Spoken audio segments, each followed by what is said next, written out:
and a major blow to common sense gun regulation and, frankly, all of our rights to live without the fear of gun violence in this country.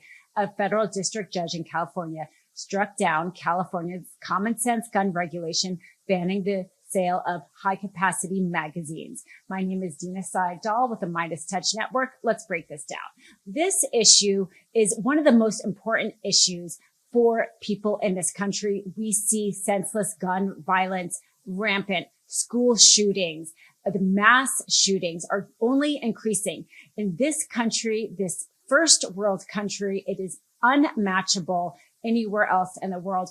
Why we are so willing to put up with the kind of rampant guns and so little gun regulation. California, as we know, is one of the best states in terms of common sense gun regulations. And people are trying to take that down in light of the latest Supreme Court ruling. Now, as we know, this Supreme Court ruling last year made it more difficult for states to regulate guns, sale of guns, concealed weapon, all of those things became more difficult. So let me backtrack a little bit and talk about the Supreme Court general rulings in guns. Now, as we know, the Second Amendment, talks about how you have the right to carry a gun with a militia. And all these years, it was never interpreted as a personal right to bear arms in all of our country's history. It wasn't until the Heller decision in 2008, Justice Scalia wrote the opinion and said that for the first time, there was a personal right to bear arms. This was important because it became then a constitutional personal right. And so any regulations on them would have to be interpreted against your personal right to bear arms. That, again, was not until 2008. It's really clear it was never interpreted by the Supreme Court until then. Now, we had last year where it took it one step further, and that was the first time the Supreme Court said that there was a right to bear arms outside of your home. Again, the Heller was the first personal right, and then this latest opinion was the first time you had a right even outside your home, again, making it more difficult for states to pass regulations against this new constitutional right. Judicial activism at its worst, at its worst for how it impacts the country. And now what this new standard in the Bruin case is that the judges have to look at how were guns historically regulated. That would be the only regulation that would pass the test of this new Supreme Court ruling. How was it historically regulated? As you can imagine, this puts a lot of regulations into question because, there were not that many guns. The types of guns certainly weren't what you didn't have the high capacity magazines. You didn't have the weapons of war.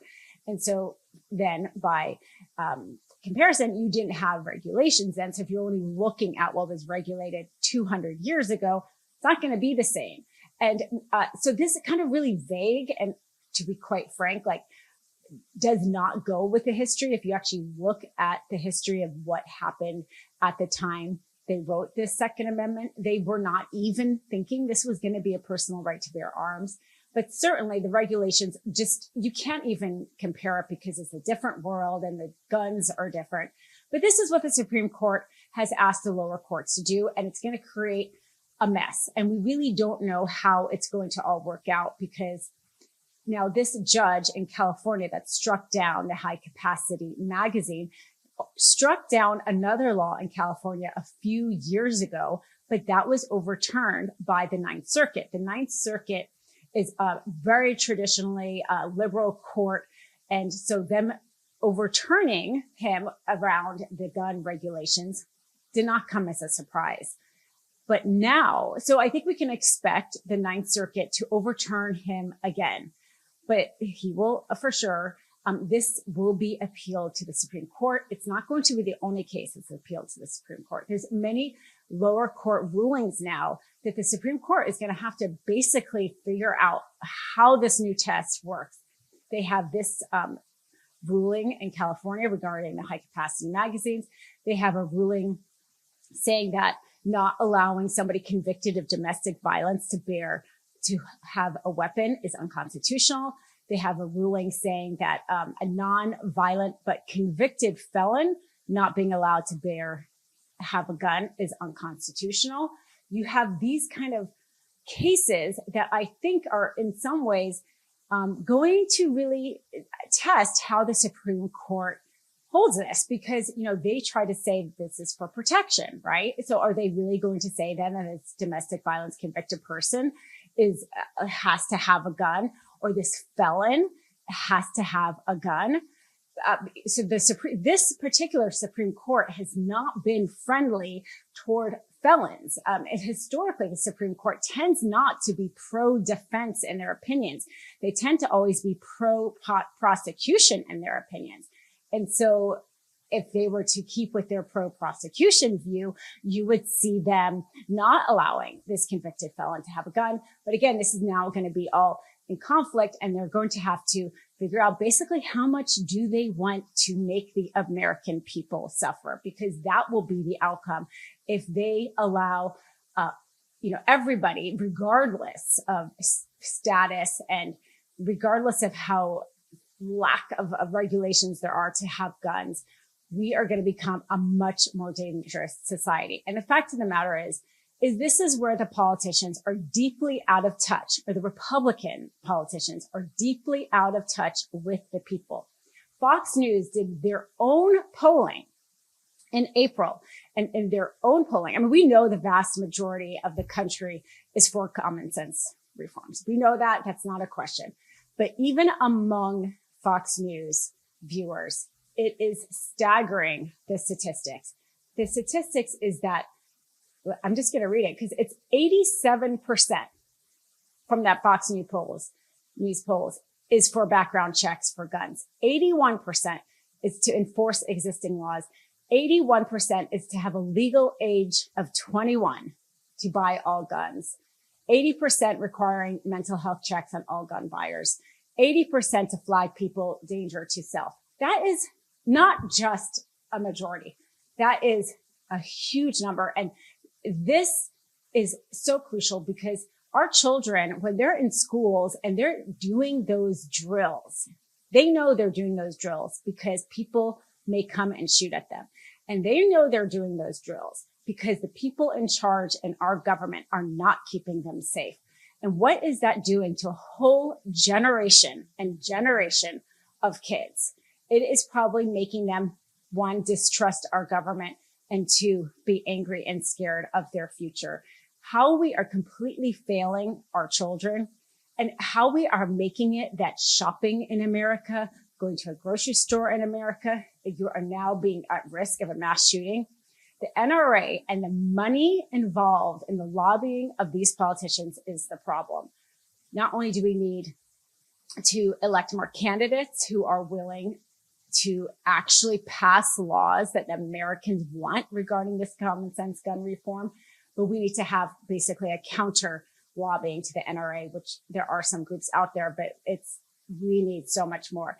I mean, we know Governor Gavin Newsom, California is, as we say, is one of the best states in terms of the regulation. And I know the Republicans love to talk about, if anything happens, if happens to be any kind of gun violence in California, they'll say, oh, see, all of their gun safety doesn't protect them. So I'm going to read those statistics of California.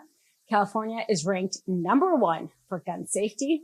The state's gun rate is 43% lower than the rest of the United States. Gun laws helped save 19,000 Californians in the last decade. If other states shared California's gun death rate, 140,000 Americans would still be alive today. And since the early 1990s, California has cut its gun death rate in half. And over half of crime guns traced by authorities were purchased in other states.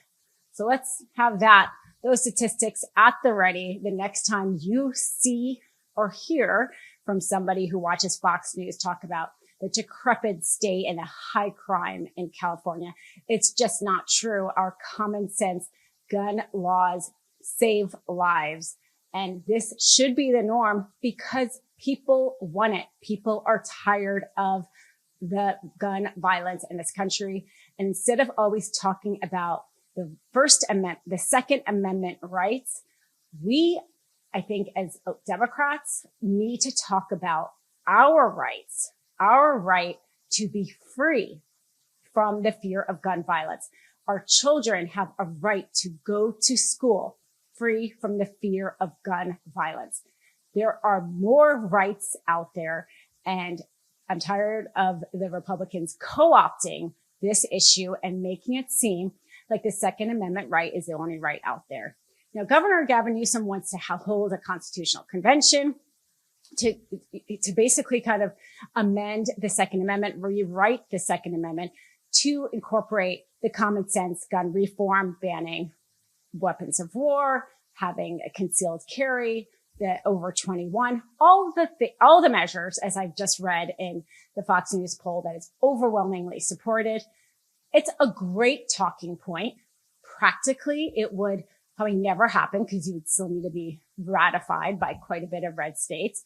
And there is this idea, I know, Erwin Chemerinsky, if you've heard of him, he's like a high constitutional scholar, my former law professor.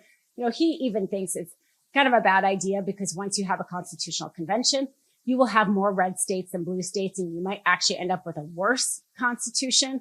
So, you know, he is the constitutional scholar I would listen to. But I love the rhetoric. I love the idea of it. I'm tired of the conversation being about, you know, every common sense regulation we do, that means we are doing away with the Second Amendment. We should not be afraid of pushing this issue because Americans want us to push this issue. So for now, we have the district court judge in California and really across the country trying to kind of take down all these state regulations. And the only thing stopping it at this point is the Supreme Court. And frankly, the only thing I think that could be restraining the Supreme Court is their own impetus to go for the prosecution and against the defense. And that could be the only maybe saving grace, but maybe not. Maybe in this case, they're willing to side with the defense and completely destroy gun regulations across the state. And if that's the case, I really hope people rise up and vote people out, because this is an issue that gets sidelined with all the noise from Trump. But this is an issue people care about in their everyday lives. My name is Dina Sayegh Doll with the MeidasTouch Network. Thanks for listening. Hey, Meidas Mighty, love this report? Continue the conversation by following us on Instagram @MeidasTouch to keep up with the most important news of the day. What are you waiting for? Follow us now.